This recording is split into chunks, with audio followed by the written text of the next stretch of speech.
బద్వేల్ పురపాలక సంఘంలోని ఎగువ బ్రాహ్మణ వీధి, మార్కెట్ వీధి, మంగళ వీధి దిగువన బ్రాహ్మణ వీధుల్లో పర్యటించిన మున్సిపల్ కమిషనర్ వివి నరసింహారెడ్డి కొంతమంది నీటిని వృధా చేస్తున్నారు. వచ్చేది వేసవికాలం, నీరు వృధా చేయకుండా అవసరం మేరకు వాడుకోవాలన్నారు.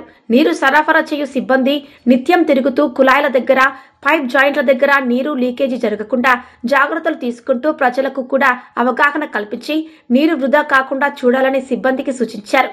బద్వేల్ పురపాలక సంఘం అందించు త్రాగునీరు సర్ఫేస్ వాటర్ కాబట్టి మినరల్ లాస్ కావని, అదే క్యాన్ వాటర్ అయితే మినరల్స్ లాస్ అవుతాయని, అందుకే క్యాన్ వాటర్ తాగే వారికి ఎక్కువ మందికి చిన్న వయసులోనే మోకాల నొప్పులు వస్తున్నాయని అన్నారు.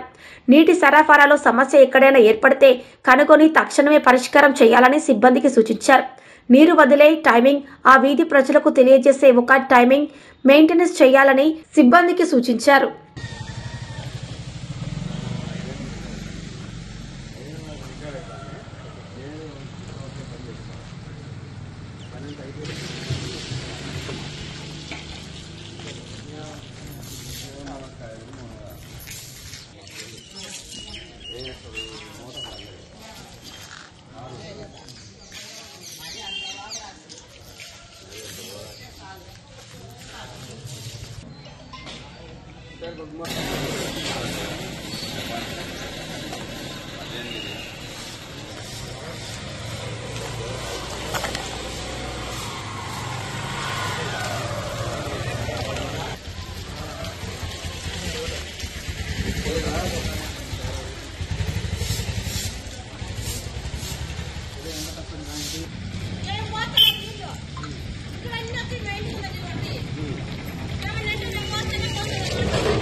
Thank you.